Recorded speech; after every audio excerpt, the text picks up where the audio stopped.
Massive surge going on right now at the New Hampshire home where a missing little girl's father and stepmother used to live. Harmony Montgomery vanished while in her father's custody years ago at the age of 5. Investigators may have a new lead in the Harmony Montgomery chase 3 years after the little girl was last seen.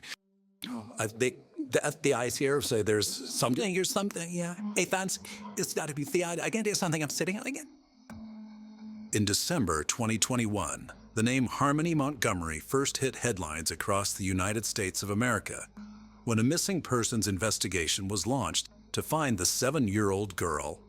Since then, her father and stepmother have both been arrested and charged. A home where she used to live in Manchester, New Hampshire, has been searched for days on end, and the reward for information leading to her discovery has topped $140,000. But here's the strange thing. Before all of this, nobody seems to have set eyes on Harmony for more than 2 years. So, who is Harmony Montgomery?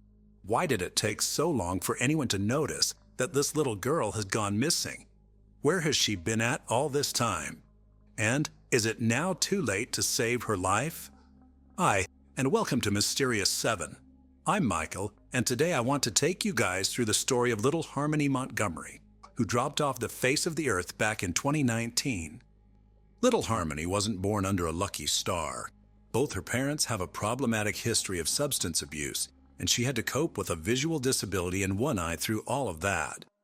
Her mother, Crystal Sorey, a resident of Massachusetts, lost custody due to addiction problems when her daughter was just about 4 years old.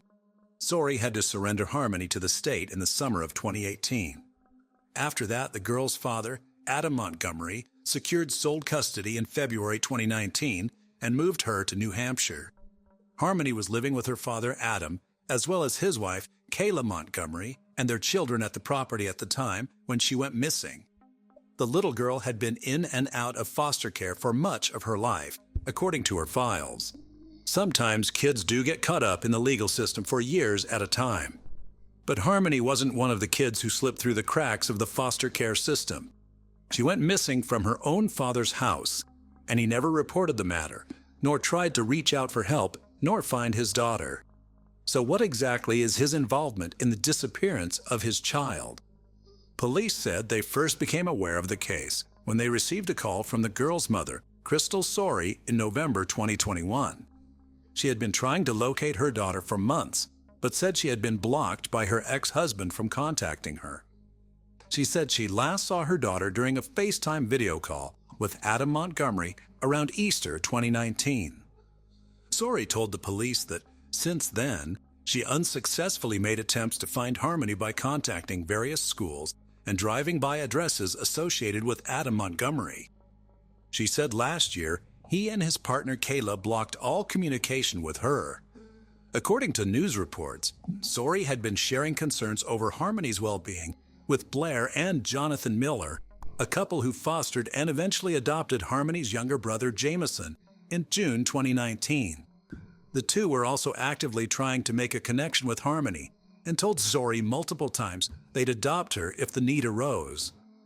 Harmony spent a lot of time in foster care with her younger biological brother Jameson. It seems that the couple, who said they repeatedly told Harmony's mother that they were willing to adopt the girl if need be, was very much interested in the hunt or the missing child. The couple actively tried to make contact with Harmony throughout the past 2 years, as they said Jameson missed her and that he'd cry at night for her. The couple said they weren't ever able to speak with Harmony and kept in touch with Sorey about her attempts to open a line of communication with the girl's father. On November 18, 2021, Sorey reported Harmony missing to the Manchester Police Department. Sorey made her first public appearance at the candlelight vigil on January 8th after authorities searched the last known residence of her daughter. "I just don't feel that in my heart," Sorey told reporters at the time. "Like, I don't feel like I lost her. And a mother knows. A mother knows if your baby's here or not. I know she's here." She had this message for her daughter. "Hi, baby. If you can see me and hear me, I want you to know that I never stopped looking for you, and I won't stop fighting until I find you, okay? You stay strong, and Mommy's right here fighting for you. I love you. Now this is where the timeline of events starts to get confusing. And that's typically the point in any investigation when you know someone has been lying. Mrs. Sorey told police she had not been able to contact her daughter since they spoke on a video call in April 2019. After that, she said, Montgomery cut off all contact between her and her daughter. But Montgomery claimed to investigators he last saw his daughter around Thanksgiving 2019, claiming that Mrs. Sorey had picked up her from Manchester to take her to live with her. The criminal complaint says that Montgomery claimed to believe his daughter was living with his ex and did not show much emotion or reaction when officers said they were concerned whether Harmony was alive when they contacted him in December. His story was also contradicted by Kayla Montgomery's account, who said she last saw Harmony the day after Thanksgiving, when her husband said he was driving her to see Mrs. Sorey. And in some additional testimony, Adam Montgomery's uncle, Kevin Montgomery, told investigators that he had not seen Harmony or his nephew since late 2019, when she was 5 years old. Police interviews with other family members revealed Montgomery was allegedly abusive toward his daughter, including giving her a black eye, forcing her to clean the toilet with her toothbrush, and making her stand in a corner for hours as punishment. Montgomery's brother Michael Montgomery told investigators he had concerns that Adam was physically abusive to the child and was super short with her. Kevin Montgomery said he noticed Harmony had a black eye in July 2019, which his nephew confessed to causing by hitting her in the face, according to the criminal complaint. I bashed her around this house, he said his nephew told him. Kevin said he contacted DCYF at that time, and he also noticed that his nephew subjected Harmony to other forms of abusive discipline, including scrubbing a toilet with her toothbrush and her being spanked hard on the butt. A neighbor said that it was a bad situation at the property, describing lots of people living there at different times, adults seen arguing in the street, junk left piled up in the yard, and the electricity is switched off at one point. The electricity was turned off and they ran the generator all summer with the wiring running through the window. The neighbor said the Montgomerys were basically squatting at the home when it had fallen into foreclosure, and Mr. and Mrs. Montgomery were refusing to leave. We didn't intermingle with them as it was a bad situation, she said. There were lots of different people living there, piles of junk in the driveway, junk outside. She said she went away for the Thanksgiving holidays in 2019 and returned to find the family had finally packed up and moved out.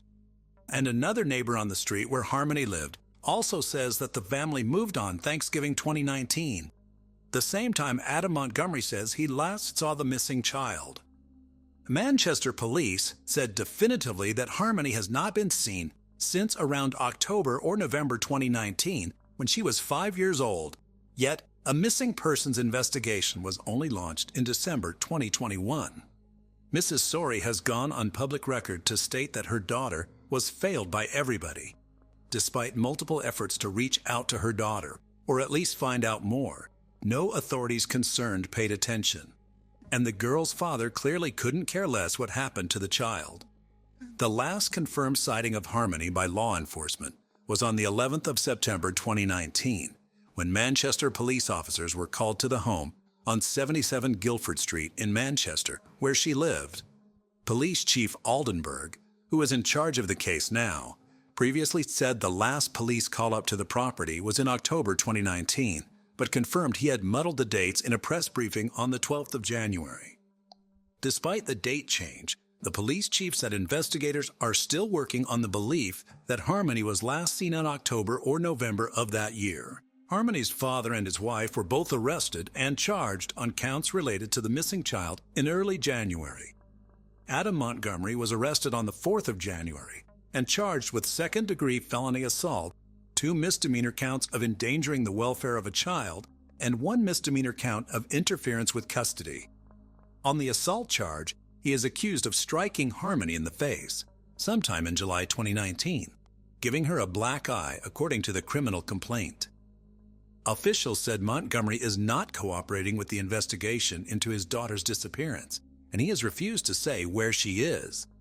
The day after her husband's arrest, Kayla Montgomery was also arrested on 1 felony charge of welfare fraud for allegedly fraudulently collecting welfare benefits for the missing children between December 2019 and June 2021. Mrs. Montgomery, who has 3 children with her husband, is accused of obtaining $1,500 in food stamp benefits meant for Harmony between December 2019 and June 2021, even though the girl was not living with them. Prosecutors have now dropped that welfare fraud charge and added 3 new charges, 1 count of theft by deception and 2 misdemeanor charges of welfare fraud. The charges accuse Mrs. Montgomery of making intentionally false statements about her stepdaughter's whereabouts in February and March 2021 to claim benefits. After the police investigation into the case amped up, several disturbing details about Harmony's father came to light. Adam Montgomery has a history of violence and a long criminal record, including convictions for shooting a man in the head in a drug deal just 6 months before Harmony was born. He was also convicted in 2010 for attacking 2 women at gunpoint. It has emerged that Montgomery is a suspect in the cold case murder of a 28-year-old man in Lynn, New Hampshire, back in February 2008. Darlin Guzman was found shot in the chest in the parking lot of the former White Hen convenience store in Lynn's Austin Square on the night of the 10th of February 2008. He was pronounced dead at the hospital. A source in Boston law enforcement told reporters that Montgomery, who was 18 at the time, and 2 members of his family, who were not named, had been the focus of the murder investigation since day 1. The 3 family members had been in contact with the victim earlier that day and planned to meet with him at the convenience store before the meeting culminated in gunfire, according to the source. The victim's car was later found abandoned in the direction of Bedford, New Hampshire, where Montgomery lived at the time. No one has ever been charged with Mr. Guzman's murder, but the source said Montgomery remains the focus of the investigation to this day. Almost 14 years on from that killing, Adam Montgomery and his wife are now charged on counts related to his missing daughter. However, while charged with serious offenses including child abuse and welfare fraud, no charges have been brought against anyone directly in connection to Harmony's disappearance. So why was Harmony not reported missing for 2 years? Mrs. Sori has accused the authorities of failing her daughter. She said she made multiple attempts to report concerns to child services. After November 18th, when she contacted Manchester police saying she believed her daughter was missing, someone finally paid attention. Police officers contacted the New Hampshire Division for Children, Youth, and Families, or DCYF, about the location of the missing child. Then, on the 27th of December, the DCYF reported that it was also unable to locate Harmony. Manchester police announced a search was launched on the 31st of December. Emails sent by Mrs. Sori to the Manchester mayor's office begging for help in finding her daughter have also now come out. "Please, I'm begging for help in finding my daughter," she wrote on the 29th of December. In her emails, Mrs. Sori said Adam Montgomery had never enrolled their daughter in school and that she has missed important doctor's appointments she's had since a baby due to a disability in her eye. The emails were sent just 2 days before police finally reported Harmony missing. As well as the repeated attempts to raise the alarm, the family was well known to child services. Newly released records released on the 12th of January have emerged showing that police officers were called to the Guilford Street home at least 10 times between February 2019, when Montgomery got custody of Harmony, and when she was last seen in the fall. Reports ranged from claims of domestic disturbances to animal welfare and concerns about the living conditions in the home. The DCYF was notified about some of the incidents. New Hampshire Governor Chris Sununu announced on the 12th of January that the DCYF is carrying out an internal review of its handling of Harmony's case. However, the governor defended the state's work, saying, "As soon as we found out that this child may not have been showing up for school for quite some time, it was reported up to us. The team got right on it. It wasn't a delay. It didn't sit in a file on somebody's desk." An independent investigation is also being carried out by the Massachusetts Office of the Child Advocate after Harmony was moved from Massachusetts into the custody of her father in New Hampshire in February 2019. Now, officials in New Hampshire and Massachusetts or passing the blame between each other. The New Hampshire governor sent a letter to Massachusetts court officials slamming a judge for placing Harmony in the care of her monster father, giving his violent past and long rap sheet.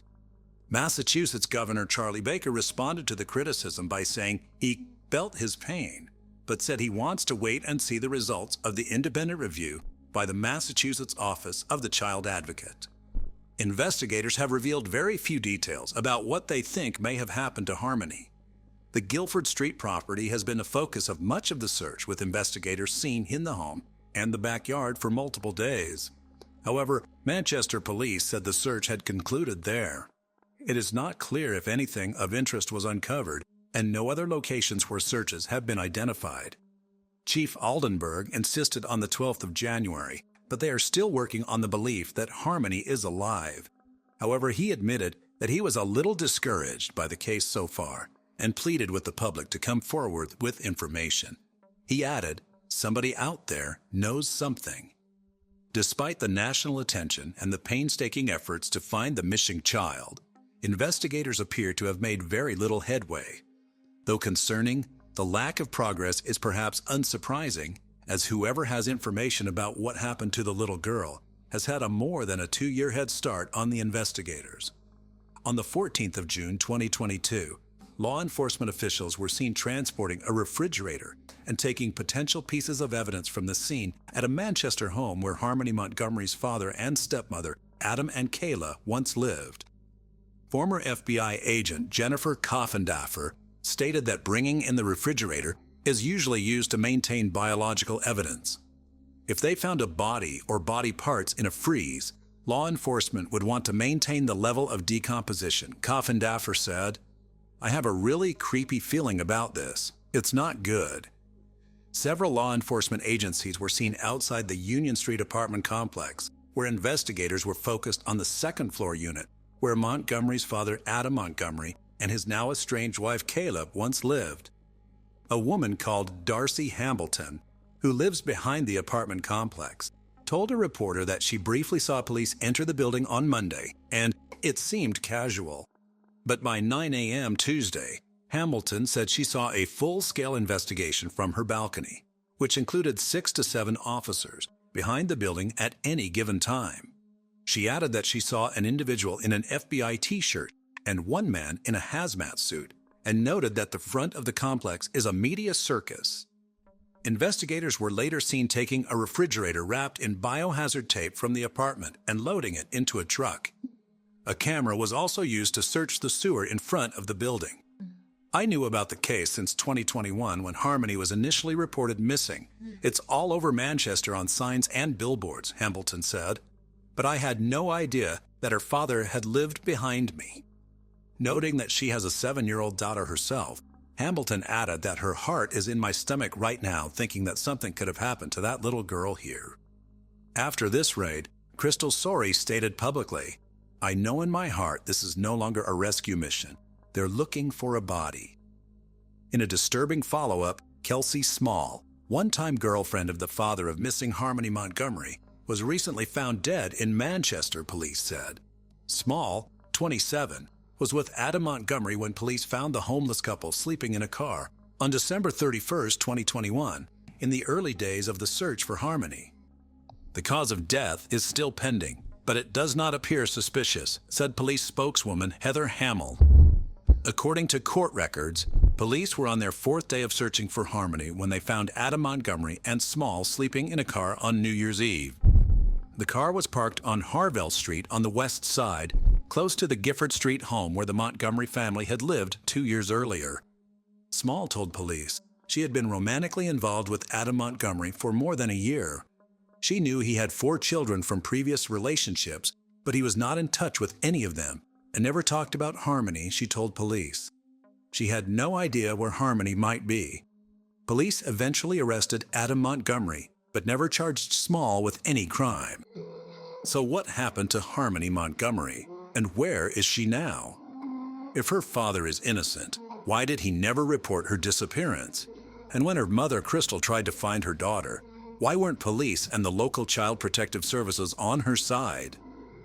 As this case unfolds, We hope that Harmony's mother finds the justice she deserves, whether her daughter is dead or living. Police have stated that Harmony is 8, and she should be wearing glasses due to her blindness in one eye. It's a heartbreaking story, and we hope with everything we've got that somehow, against all odds, Harmony Montgomery might still be found alive. Take a look at this photo. It shows Rexford Lynn Keel Jr., better known as Lynn Keel, and his wife Elizabeth Bess Edwards Keel. They were married for over 20 years. In 2005, Lynn worked as a truck driver, and Elizabeth was an employee of Microbac Laboratories.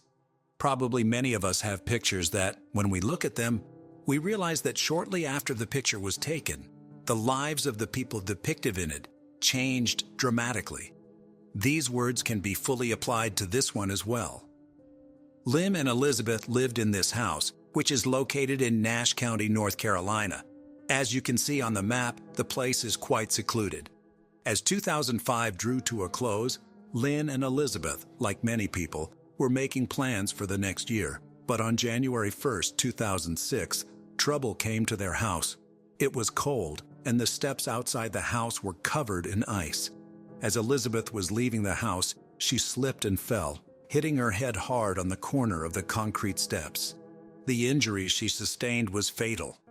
The medical examiner who performed the autopsy concluded that Elizabeth had died from a blunt force trauma to the head, and her death was ruled an accident. For her husband, relatives, colleagues, and friends, Elizabeth's sudden death was a great shock. She was only 42 years old.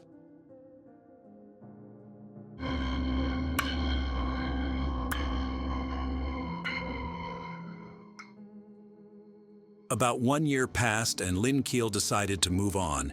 He was no longer a truck driver, but worked in real estate. In 2007, he visited Latin America in a work-related visit. On that trip, Lynn, who was 45 years old at the time, met Diana, who was 19 years his junior. Diana was from Bogota, Colombia.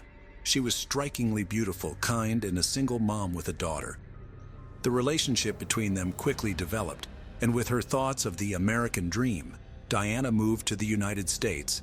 She and Lynn began living in his home in Nash County, where about a year earlier, his wife Elizabeth Keel had died in an accident. It wasn't long before Diana and Lynn were married, and a short time later the couple had a son named Max. In 2017, Diana graduated from Nash Community College. That same year, she began working as an emergency room nurse at Wilson Medical Center. The first few years of their life together were nothing special, but over time their relationship began to deteriorate. Diana told her close friend that Lynn was an overbearing man who spoke sharply to her and very often verbally abused her. The atmosphere in the house was almost always very tense. Lynn would not allow Diana to be alone with anyone for long periods of time. She began to think about divorce, but she was afraid of her husband because he threatened her. He manipulated her with the baby. He threatened her and told her that if she left him, he would deport her and that she would never see her son again. Diana put up with it all because her children came first for her, but everyone's patience comes to an end sooner or later.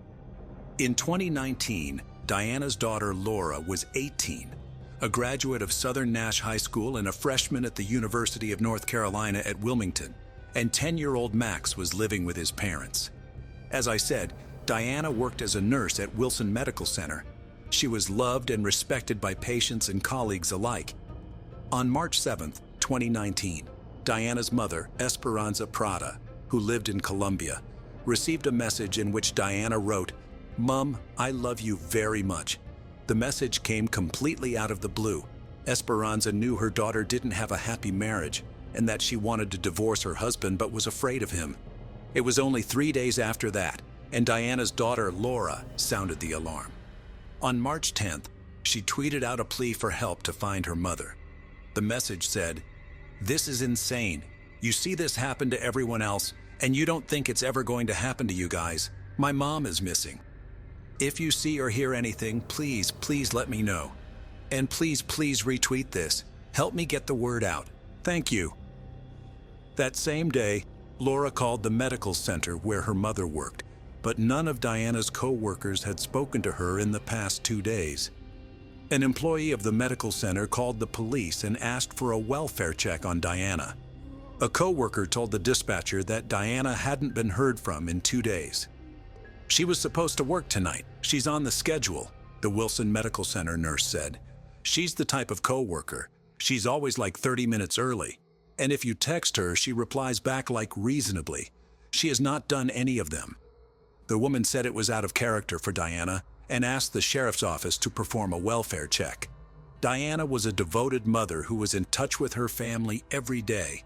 She checked her social media regularly, but now her messages went unread and her FaceTime calls unanswered. When a police officer arrived at the Keel family home, Lynn was there.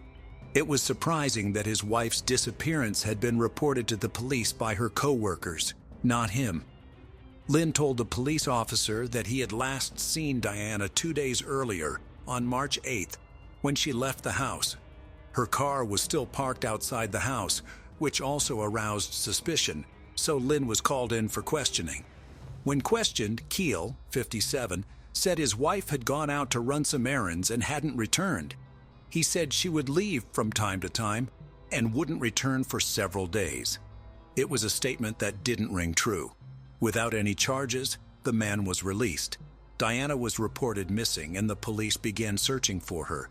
Investigators were able to determine that the woman had not used her cell phone or bank cards in the past few days, and that was not a good sign. This house, as I said at the beginning of the video, is in a secluded location, and there are no neighbors to share any important information with the police. Nevertheless, detectives learned that on the morning of March 8th, the couple was seen having a heated argument on their front porch. A courier had delivered a package addressed to Diana that day, and he was the last person to see her, not counting Lynn Keel, of course. After the police interviewed Diana's co-workers, who told them that she was having problems with her husband, there was no doubt that she would not abandon her son and run away. The only thing that stopped her from divorcing was the fear of losing custody of her 10-year-old son. Everyone the detectives spoke to named only one person they thought might have been involved in Diana's disappearance. That person was her husband, Lynn Keel.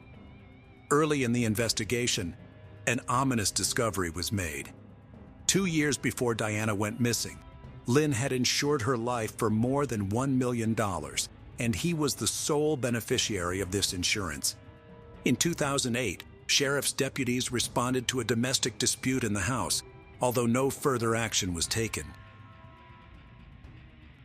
Only 2 days had passed since the investigation began, and the police received a disturbing call. During the emergency call, a man, later identified as an employee of the North Carolina Department of Transportation, said he found something on Polk's Hole Road. "It looks like something is laying in the woods," he said. "I don't know what it is, a body, a something, I don't know." "How far down is it?" the dispatcher asked. "Right here at the end," the caller said. "I will be waiting right here."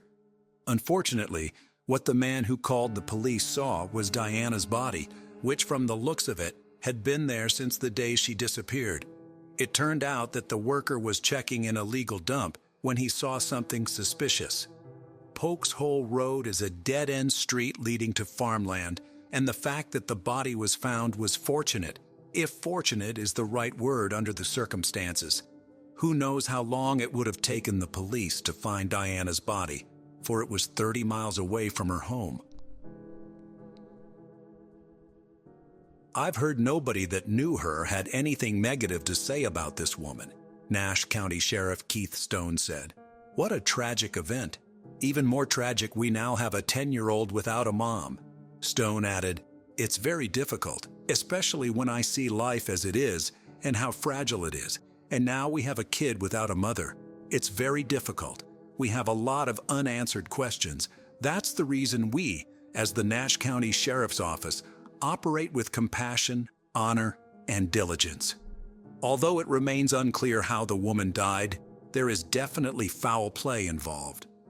The police had only one suspect, Lynn Keel. When he was informed that his wife had been found dead, he was very surprised. He was brought to the station for questioning, where he answered to investigators. He claimed, as before, that Diana had often gone away for several days, but that she had always returned. These words were inconsistent with what Diana's colleagues, relatives, and friends had said. Everyone knew that Lynn Keel controlled his wife's every move. He even forbade her to see her friends. After the interrogation, the man was released because the results of the autopsy had not yet been obtained. 2 days after the discovery of the body, authorities officially confirmed that the body was that of Diana Alejandra Keel. Her death was a painful blow to her children, family, and friends. Diana's daughter, Laura, created a GoFundMe page to help cover the funeral costs. My priorities now are to make sure my mother is laid to rest in a manner much more fitting than her death, and to make sure my brother continues to feel the love that our mother shared with us daily, she wrote. By doing so, I hope to honor my mother's legacy.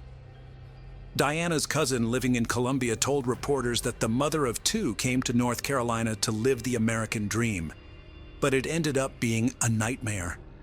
I can't believe it, said Javier Guevara. I can't believe it.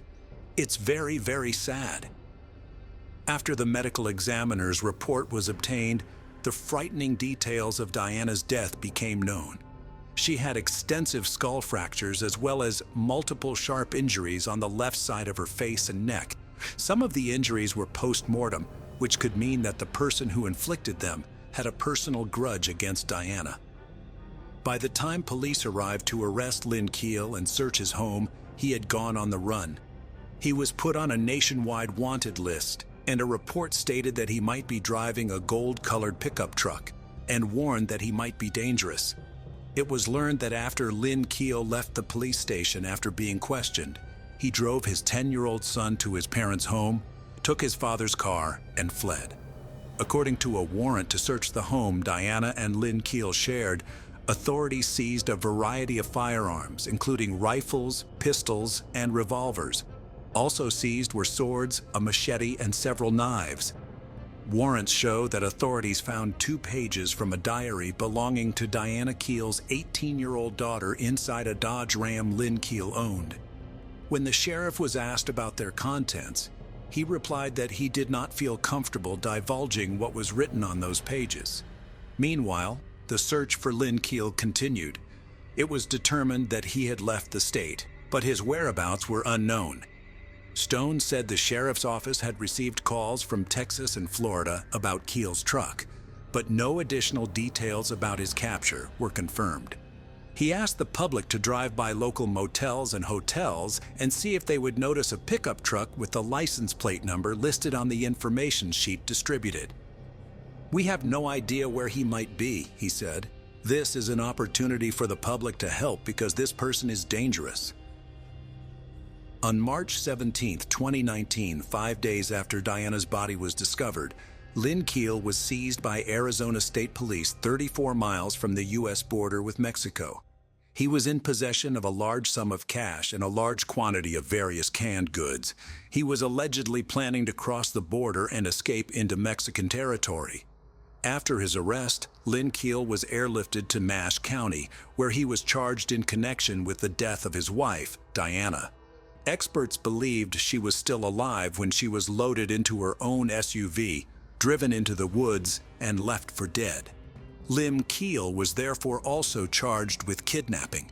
When searching the house, forensic investigators found overwhelming evidence that the attack on Diana took place in the bedroom. According to the prosecutor, after taking Diana to a remote area, Keel went to a local Walmart where he bought cleaning supplies, with which he tried to cover up evidence of the crime. After he was arrested, Diana's daughter, Laura, wrote the following words on her Facebook account. "I know everyone has a certain feeling towards what my stepdad did to my family.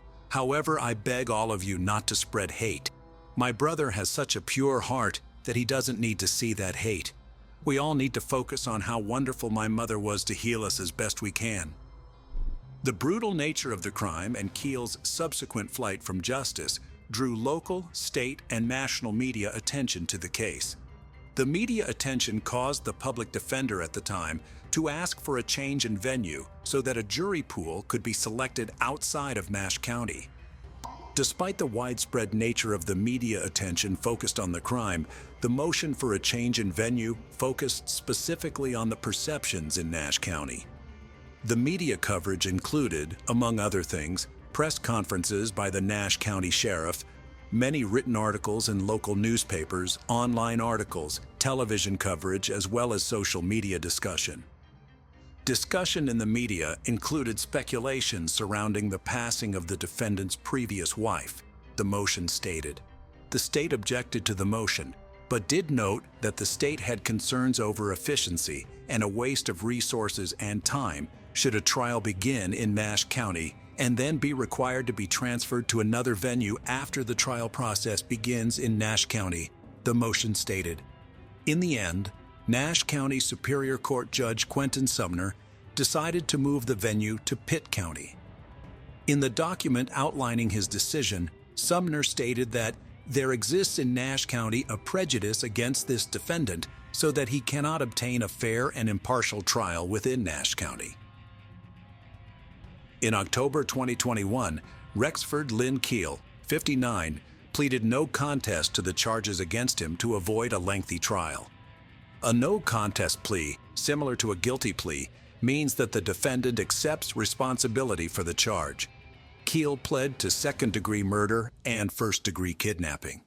Keel's defense attorneys asked that the judge takes into account that he has been experiencing kidney failure and has been incarcerated for the past 2 years.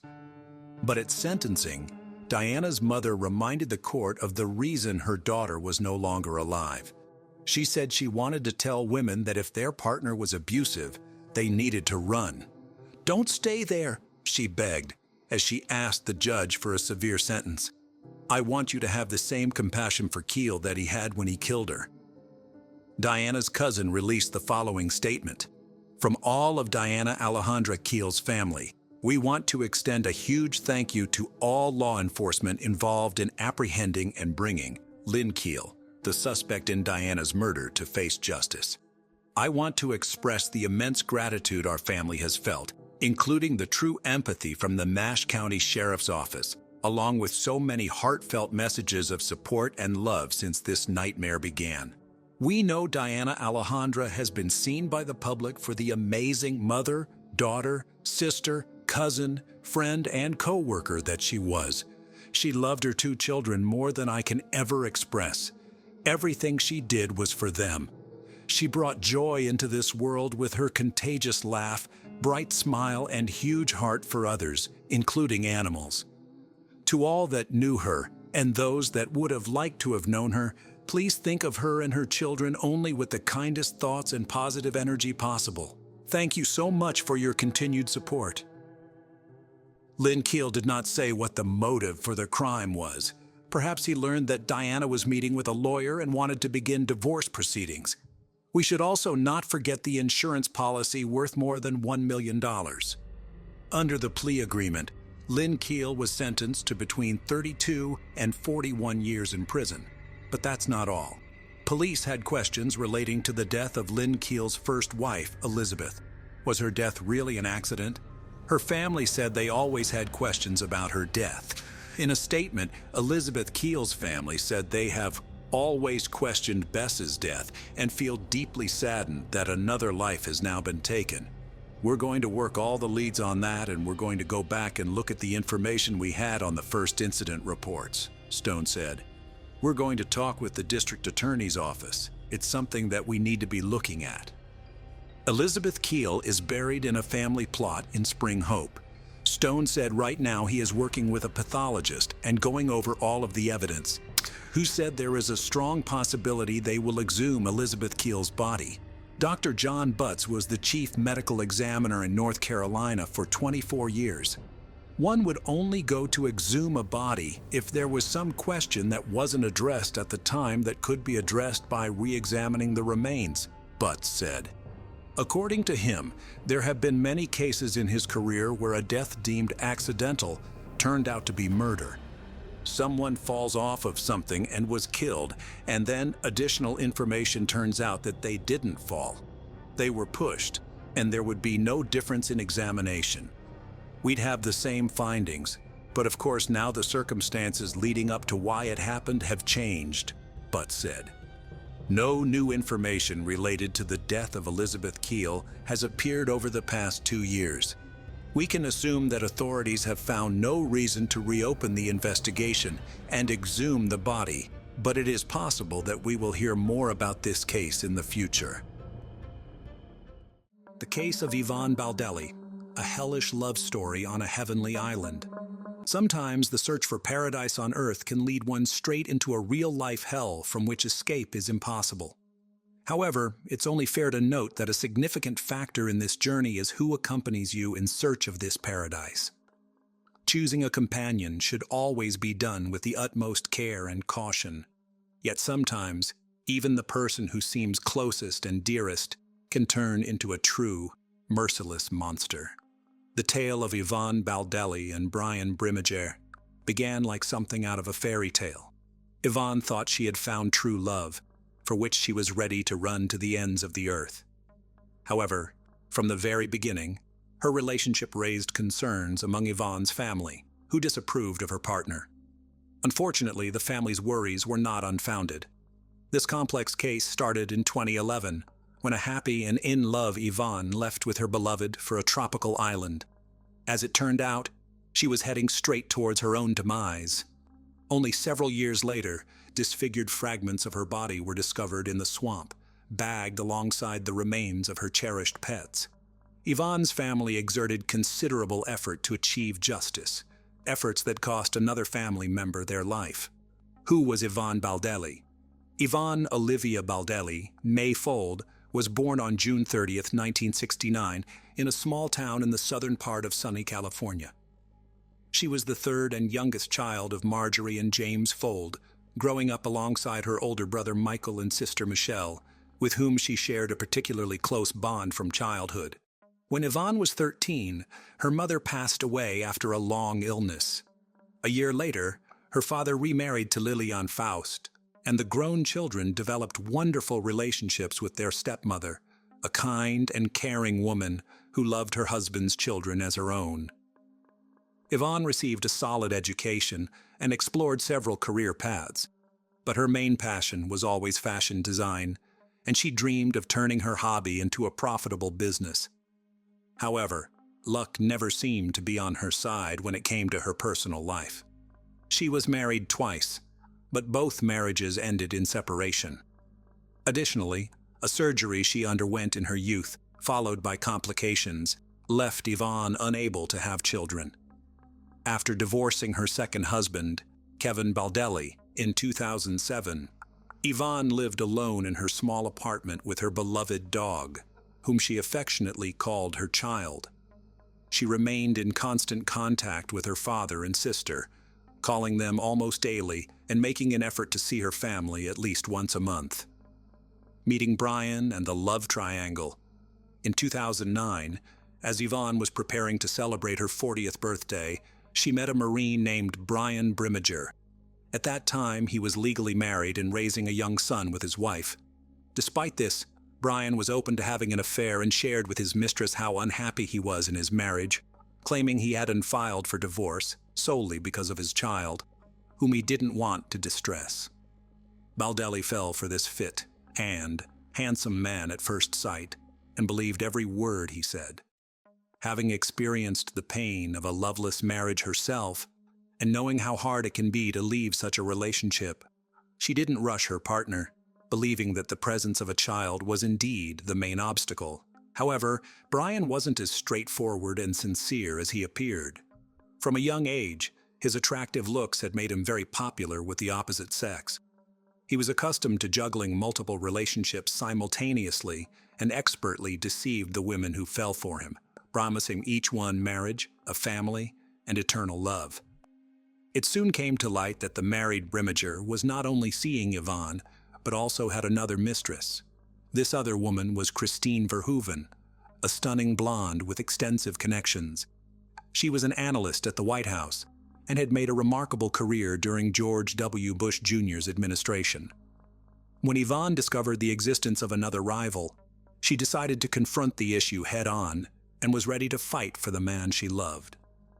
Gathering her courage, she called her lover's wife to inform her that Brian was cheating on her with not just one, but two women. This revelation sparked a major scandal, forcing Brian to make a difficult choice. Eventually, he chose Yvonne, though it's possible she pressured him into making this decision. A few months later, Brian officially divorced his wife and moved in with his new love interest. At that time, he was still serving in the Marines, but had been contemplating ending his military career for a while. The couple seemed genuinely happy, but Yvonne's relatives remained wary of her new partner, doubting the sincerity of his feelings.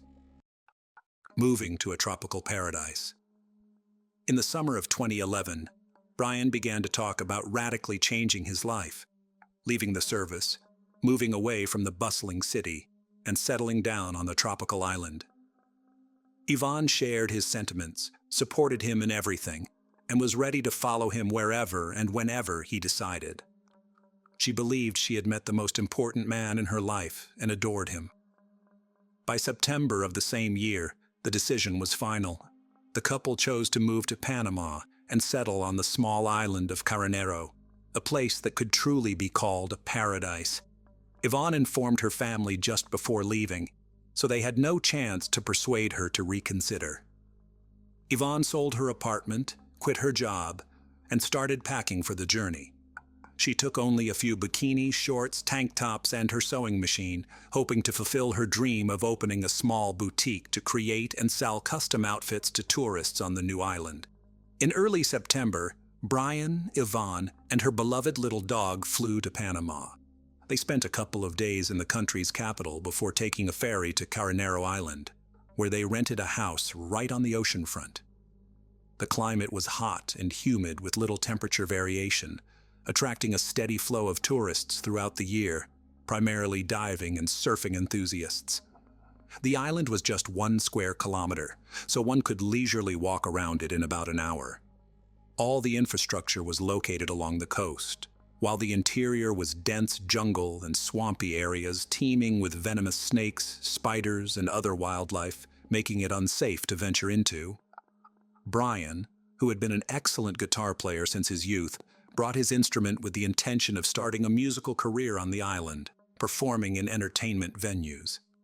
Within a week after moving, he had made connections with several local bar owners, and one of them happily offered him a job. He played in the evenings, entertaining the crowd, but his appreciative audience often bought him drinks as a compliment, leading him to drink heavily almost daily. Yvonne's business also developed very slowly, with weak sales and virtually no profit. However, she didn't lose heart. She started working at one of the bars and even adopted a second dog she found on the island and decided to keep. She communicated with her sister, Michelle Valenzuela, almost daily, sharing everything. But her messages became increasingly shorter and more somber, which worried her family. The first few months on the island seemed like paradise to the couple. Yvonne hoped that Brian would propose, and they would have a romantic wedding ceremony on the ocean shore. But time passed. Brian didn't rush into marriage, and their relationship rapidly deteriorated. The mysterious disappearance. In early December, Michelle stopped receiving messages from Yvonne, which raised her concerns significantly. Then, on December 14, 2011, Brian unexpectedly called Michelle, inquiring when he could stop by to pick up his SUV, which he had left in her garage before heading to Panama. This call and question caught Michelle off guard. It meant Brian had returned to the U.S. and wanted to retrieve his vehicle. But where was Yvonne? Why hadn't she come back or even called? In response, Brian claimed he had explained everything in an email sent a few days earlier. He also mentioned that his now ex-girlfriend had supposedly sent her a message explaining the situation. Michelle checked her messages but found nothing, so she turned to her email. Indeed, there were 2 unread messages, one from her sister and one from her boyfriend. In his message, Brian stated that Yvonne had left him, running off with a new lover to Costa Rica. The other message, supposedly from Yvonne, claimed she had left Brian upon discovering his infidelity and learning that another woman had given birth to his child. It concluded with her saying she had met another man and gone to Costa Rica with him. The other woman turned out to be Brian's old friend, Christine Verhoeven, with whom he had been involved all along, and who was pregnant with his child when he and Yvonne flew to Panama. At first glance, everything seemed plausible and logical, especially since Yvonne couldn't have children. The news that her partner had fathered a child with someone else could have been devastating for her. However, Yvonne wasn't known for impulsive actions, and she would have certainly called her sister to discuss such significant changes in her life. Moreover, the tone of the supposed message from Yvonne was somewhat odd and unlike her previous communications, which raised further suspicions. When Michelle tried to determine her sister's current whereabouts, she couldn't get any concrete information. Calls went unanswered, and the messages that came through were brief and detached, saying things like, "I'm okay. I need some time. I'm not ready to talk about this." Michelle suggested that Brian should join her in filing a missing persons report. Brian appeared nervous but insisted it wasn't necessary, claiming Yvonne was fine, capable of taking care of herself, and would decide when to come home on her own. Despite Brian's reluctance even to discuss the matter and his hasty departure after picking up his vehicle, a message from Yvonne's phone soon arrived, stating she planned to return home in January for their father's birthday. This message provided Michelle with some relief, and she decided to wait a few more weeks, hoping Yvonne would return as indicated in the message. Search efforts and surprising discoveries. By mid-January, not only had Yvonne not returned home, but she also hadn't called even once during that time, and her messages had completely stopped. Moreover, Michelle was shocked to learn that Brian had gotten married to the mother of his child, Christine Verhoeven, right before the new year, which seemed very odd since he had parted ways with his former girlfriend just a few weeks before the celebration. Concerned, Michelle finally went to the police and reported her sister missing, suspecting that Yvonne had not gone to Costa Rica.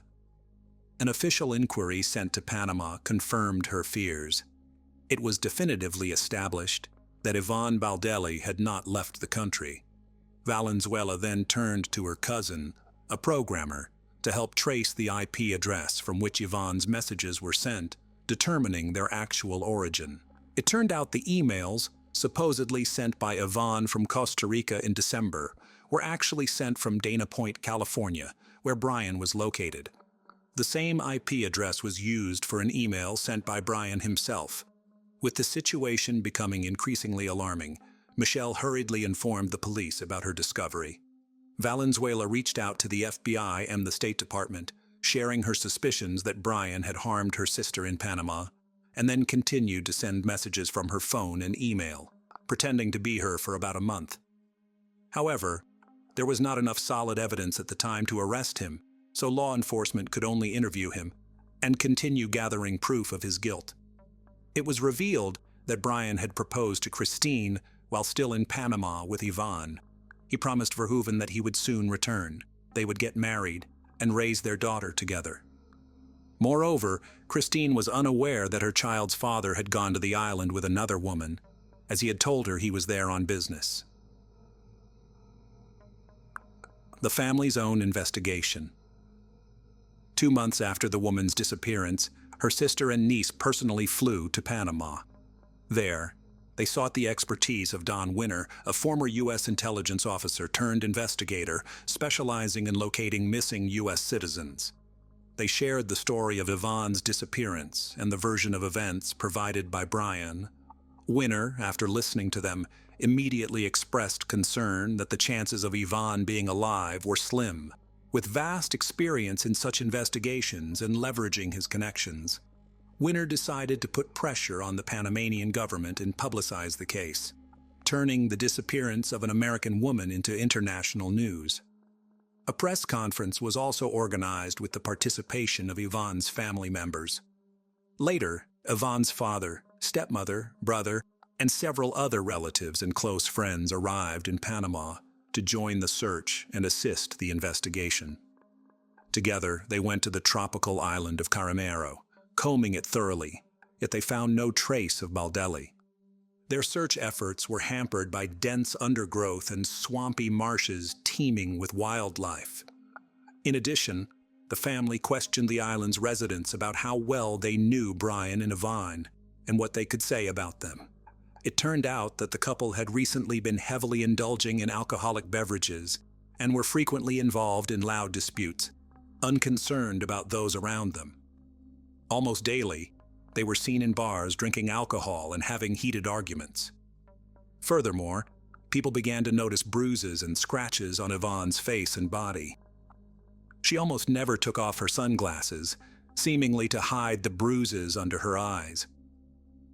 The landlord of the house the couple had rented confirmed that neighbors regularly complained about the noise, screams, and cursing coming from their residents. Simultaneously, FBI agents brought a special team of divers to the island to scour the waters around it for any potential evidence or remains of the missing woman. Unfortunately, these searches too did not yield any success. The prime suspect and the first solid evidence. From the outset, Brian was the prime suspect in the case, but there was nothing concrete to charge him with. He denied any involvement, consistently recounting the same story about his ex-partner running off with another man. It wasn't until September 21st, 2012, that Brimmager was finally interrogated, and a search was conducted in his home. At the time, his wife Christine was at work, while Brian was unemployed, staying at home with their child and indulging in his favorite pastime, playing golf. Initially, he appeared confident, repeating that Yvonne had left him after finding out about his child with another woman. However, he became visibly nervous when the police mentioned that the last messages sent in Yvonne's name came from his area and expressed interest in examining the laptop found on his table. The seized laptop turned out to belong to Yvonne, with messages sent from it after she supposedly fled. A photo of the missing woman with a bruise under her eye was found on the computer, as well as a screenshot of a conversation from November, where Brian and Christine discussed their ongoing affair and shared daughter, presumably how Baldelli learned about them. Moreover, the laptop's search history from November 26, 2011, contained queries such as how to clean blood and how to remove blood from a mattress. These pieces of evidence were significant but circumstantial, since neither a body nor a mattress with bloodstains was found. The fact that Brian had been sending messages pretending to be Yvonne didn't definitively prove him guilty. Soon, Don Winter discovered that before leaving Panama, Brimmager had sold a machete he owned.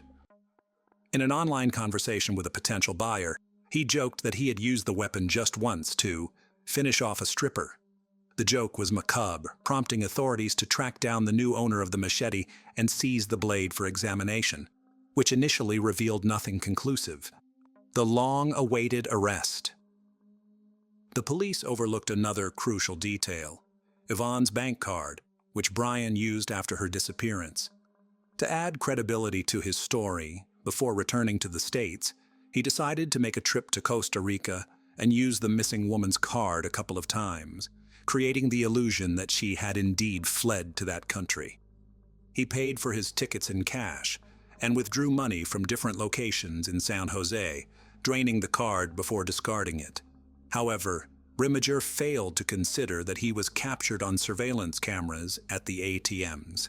It wasn't until July 2013, a year and a half after the woman's disappearance, that her relatives, armed with all the evidence gathered by the police, FBI agents, and Don Winter, finally managed to secure Brian's arrest.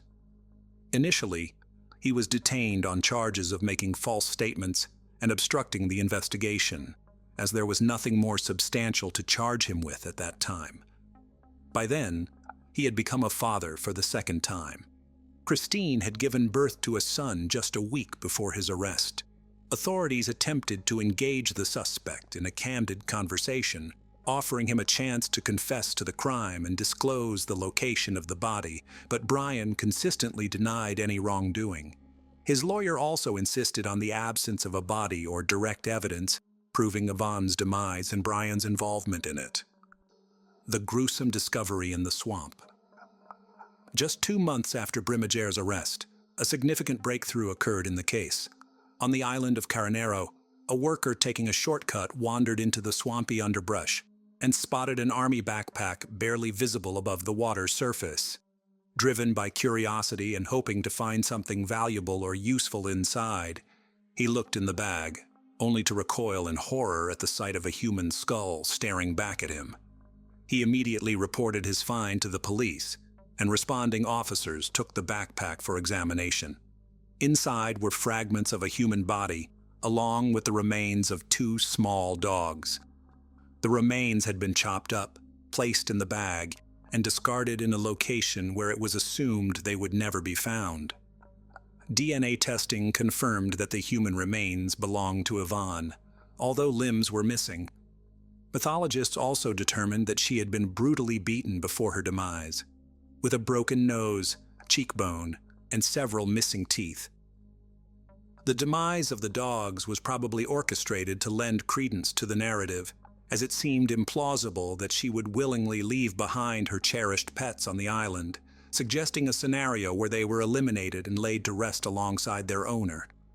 When the chop marks found on the victim's bones were matched with the blade of the machete, there was no doubt. The body had been dismembered using this weapon, as each blade has its own signature, akin to a person's fingerprints. With this evidence, Brian was formally charged with murder, dismemberment, and concealing a crime. The trial and verdict.